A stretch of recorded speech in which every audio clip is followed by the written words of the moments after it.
Okay, hello, accounting students. We are here with Dr. Christine Porter. She is a professor and the director of the School of Accountancy at the Barton School of Business here at Wichita State.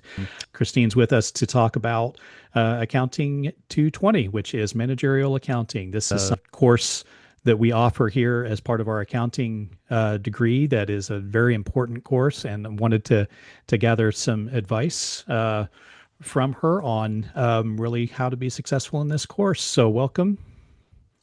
Thank you. Hi, everyone. Happy to be here. And let's talk first about managerial accounting. What's the thrust here? Okay. It's a little bit different than financial, but talk about a little bit what makes this course unique. Okay. And that right there is what my answer to that would be is that it's not financial accounting. And I love financial accounting, but students will have had their financial accounting course, and then now they're coming into this managerial accounting course. And um, there's some foundations that you need from 210, but outside of that, 220 is it's totally kind of stand on its own course. And what I like about 220 and managerial accounting, or what I think is unique, is that it operates a little bit more in what I call the gray area. So a lot of people are drawn to accounting because they're type A and they like rules and they like to say, if this happens, this is what we do. But managerial accounting works more in the gray area. It's not as black and white, and there's no regulations guiding it. It's more concepts and processes and possibilities. And so I think it's unique because I find people who may not be accounting minded, quote unquote, can really enjoy managerial accounting because there's a piece of creativity in there. There's room for students to kind of wiggle within the gray area. And I think that makes it fun. And I think a career in managerial accounting can be attractive to students because of that room to be creative, compared especially to financial accounting. So that's what I love about managerial accounting, and I think that's what makes this class fun. Indeed, yeah, and I've noticed very much the same when I have taught the 420, which is cost accounting. It's really about decision making, isn't it? It's what is the Yeah, information that's valuable to this business. What are my that's right. cost drivers? What are the particular things, and so that I can make up a metric that is meaningful. And how do Yeah. I think about variances and things like that? And how do I think about how to make my business better? And so a lot of our conversation around the cost accounting has been, how do I figure out the right things for us? I talk a little bit about my Yeah. experience at Spirit, which is a publicly traded company.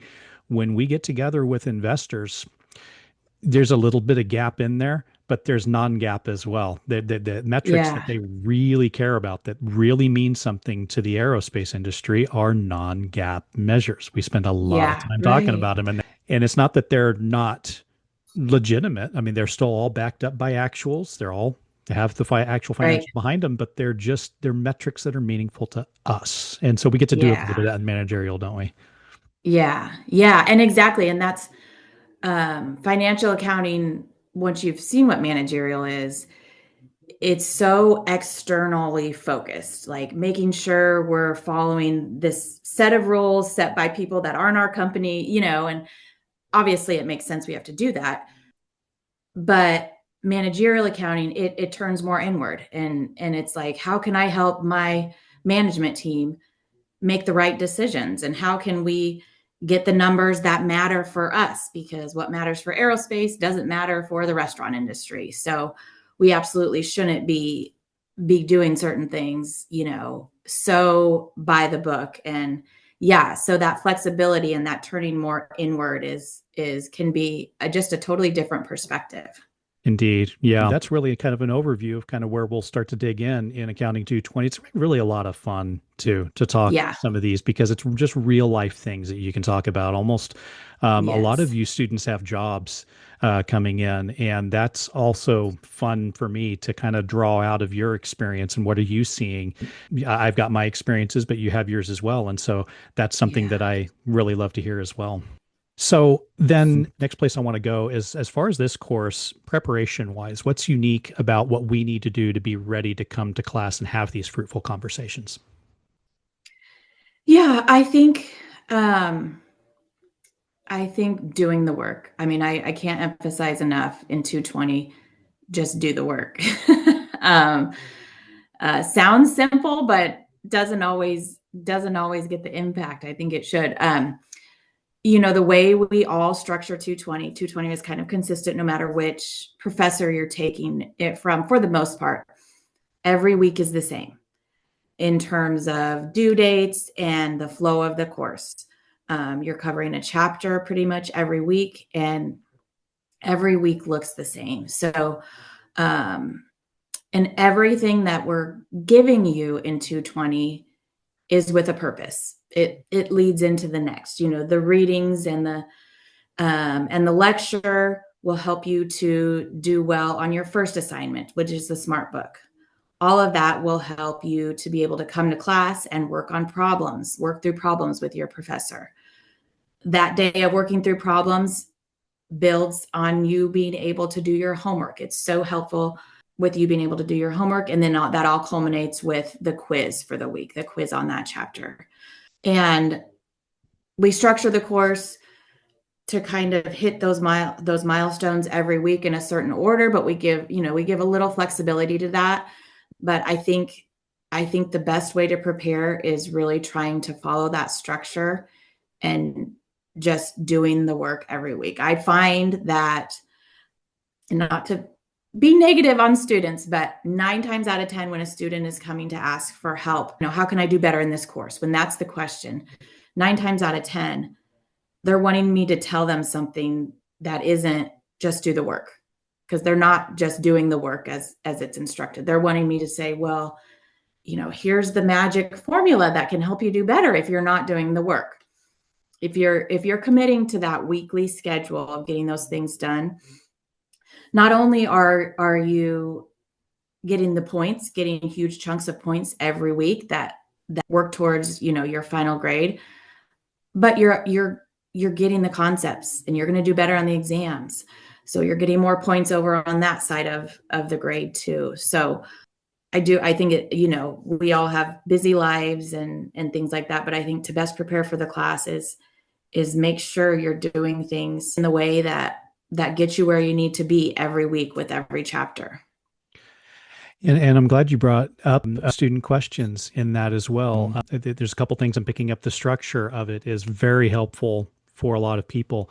But I've had a handful of experiences as well where a student will come in and I will ask the question, well, did you watch this bit of content? I talked about it. Well, no. Yeah. Did you watch this bit of, I gave some extra talk on that? Well, no.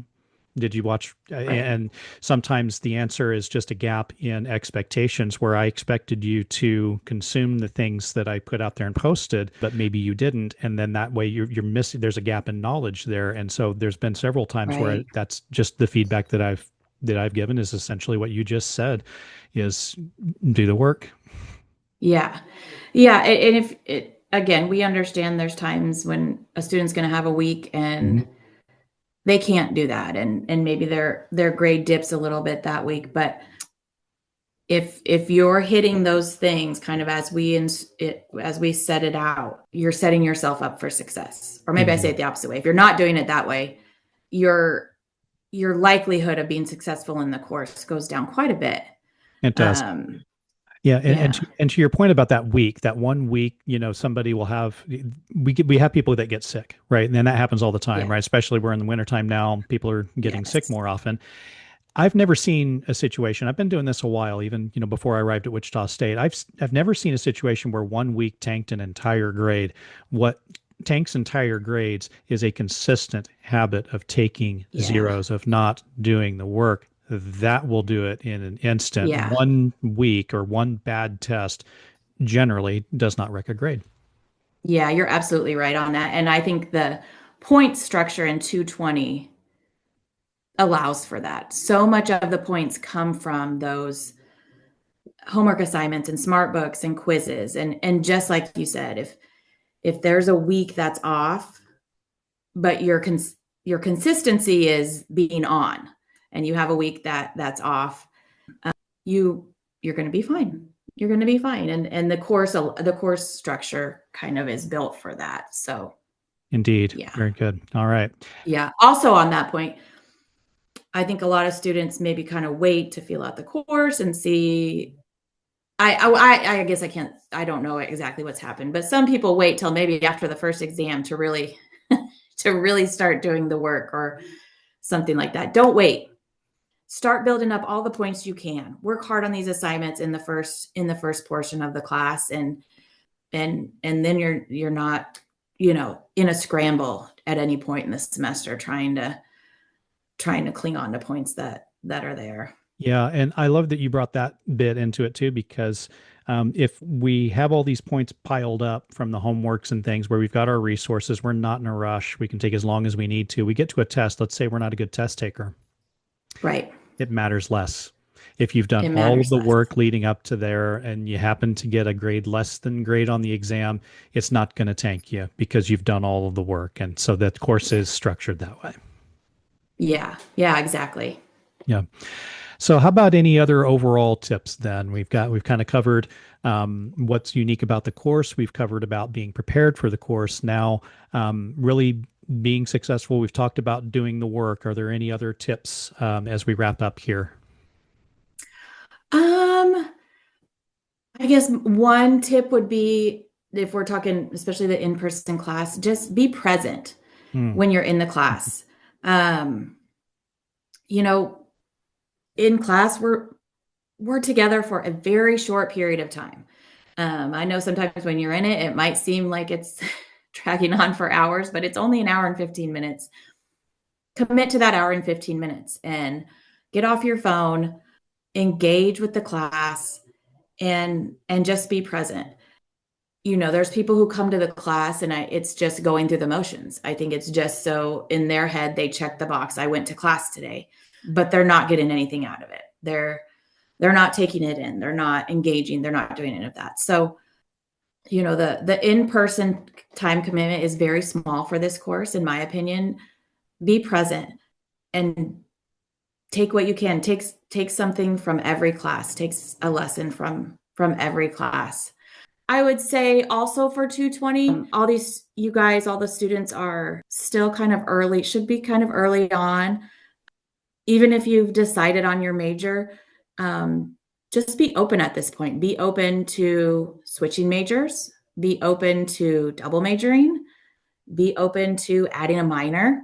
If you get in this class and I have students that come to managerial accounting and, have always said, oh, I could never be an accountant. I hate accounting. And they like managerial accounting.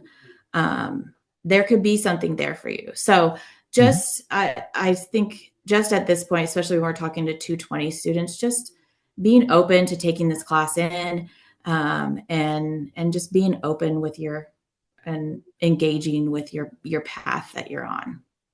Yeah, and I like that, and being open and being present as well. And there's a common trait that I've seen amongst a lot of my most successful students, and that's curiosity, asking questions, Yeah. trying to engage. We do not expect you to know all of the things. And I love when people ask questions. That Yeah. to me, that's Yeah. showing that you really care and you really are present. I agree. I know I have a class that's completely not paying attention in 220 if there are no questions through the whole class period. There should be Mhm. questions. Absolutely. Um, yeah. So I know when I've got to the end and nobody's asked a question, that's when I know, oh, nobody was really paying attention, were they? Not that I joke, but there should be questions. It's 220, the in-person class is meant to be it's meant to be interactive. It's not meant for you or I to be up there talking at students. It's meant for us to be talking with them. And and then saying, are you sure you did that right? And me saying, oh, no, you're right. That's wrong. Let's rewind 3 steps and go through it again. And you guys tell me this time because I messed it up. Happens all the time, So, guys. We actually kind of like yeah, it because it gets you guys yeah, involved. yeah. So be interactive. Having a question doesn't mean you don't understand. Having a question means you're paying attention. Yeah. So, Well, thank you very much, Christine, Dr. Porter, for your time. This has been well, very thanks. valuable, and we'll talk to you again soon. Sounds good. Have a great semester. Thanks.